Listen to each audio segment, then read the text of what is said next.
When I ask you to name some of the top Japanese car manufacturers, well, we're all going to say Toyota, Nissan, Honda. Top Asian, maybe you'll add Hyundai and Kia in there. Subaru is right there in the mix, but you know what? Mazda, that's right.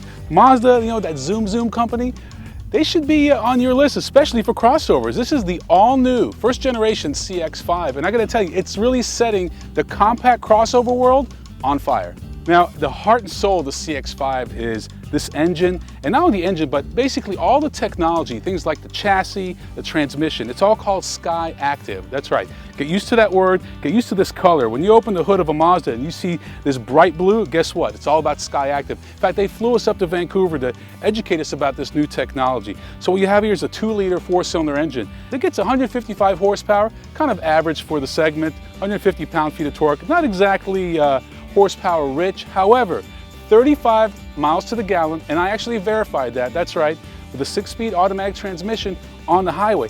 And that, my friends, is better not only than any other vehicle in the segment, even any other hybrid. That's right, Ford Escape Hybrid, this thing beats it.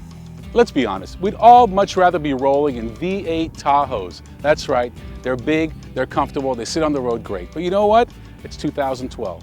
Wake up, we can't be doing that anymore. Not when gas costs $4.50 a gallon. So this is what we're downsizing to. That's just the reality of today's world. And I gotta tell you, it's not that bad. I spent a week with it. It's comfortable. Sure, the Tahoe is more comfortable, but it's not a fair comparison. It's roomy. I was able to put my mountain bike back here, fold the seats down, no problem. It's got room for 5. And you know what?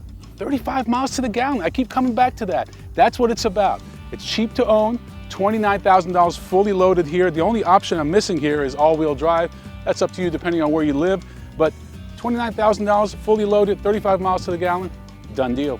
I really like what Mazda did with the gauges. They're very sporty, very visual. Everything you need, nothing you don't. This button over here lets you toggle for information, for example, averaging 26.4 miles to the gallon. Again, that's combined city and highway. We're actually closer to 28. But what I really like is, this was a cost savings measure on Mazda's part, but this 5.8-inch screen, it's not the biggest in the segment, but I think it's everything you need. Look at this rear view camera, very accurate, very informational, but also, you know, the stereo, everything around here just kind of works. Again, this isn't going to be a Lexus, it's not a BMW, it's an inexpensive solution for your everyday family needs. Lots of room back here, as I mentioned, so this is how much cargo space you have with the seats up. Again, plenty of storage space. With the seats down, you can easily put a mountain bike in here.